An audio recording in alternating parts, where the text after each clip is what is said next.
faces mounting allegations of human rights abuses and controversial airstrikes that killed and injured civilians.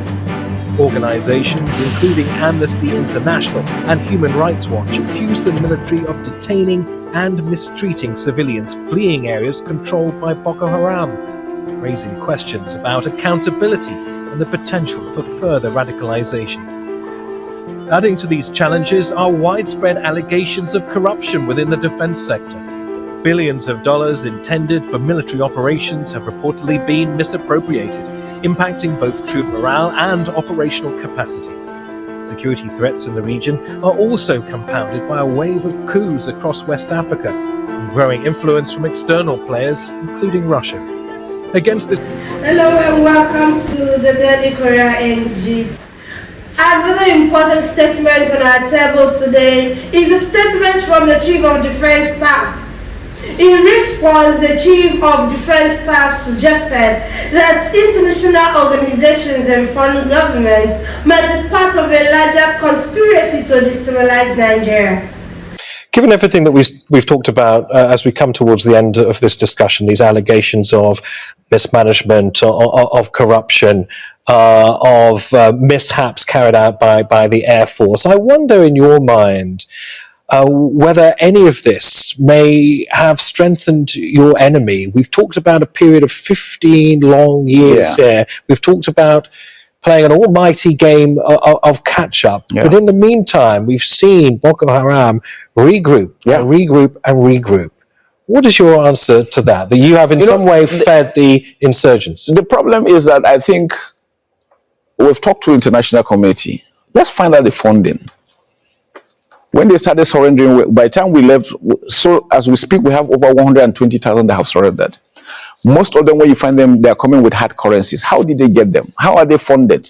How did they get the training? How did they get the equipment? What is your suspicion? Well, maybe an international conspiracy. You don't know. Who knows?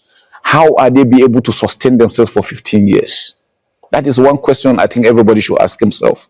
For Nigeria to be able to hold them, and you go to Nigeria, everything seems to be working well. You must have an idea. I mean, let's not talk about international conspiracy theories. Let's give some hard facts. Well, I just leave it at that.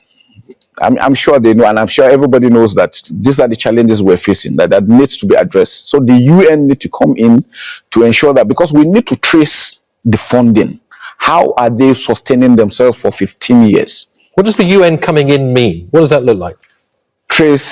Track the funding. It's international flow. We don't have control over that. Whose interest is it to see Nigeria destabilized? Well, I don't know. You don't know. Your guess is as good as mine. All right. Well, I'm sure your guess is better than mine. But anyway, we'll leave that there. General Christopher Musa, it's been a pleasure to have you. Thank you very much. Thanks for talking to us. Thank you very much. I'm excited to be here. Thank you very much. Thank you for your time. Thank you. He called for more scrutiny into the financial sources of insurgents, questioning how terrorist groups continue to sustain operations for over 15 years. What does this mean for Nigeria? This incident further underscores the need for Nigeria to work on improving its global image, security framework, and governance structures. It also reignites the conversation about making Africa self-sufficient rather than dependent on foreign validation. What do you think about this issue? Is this a wake-up for all Nigerians? Or is there a deeper international agenda at play? Let us know your thoughts in the comment section. And don't forget to like and subscribe to the Thedailycourierng.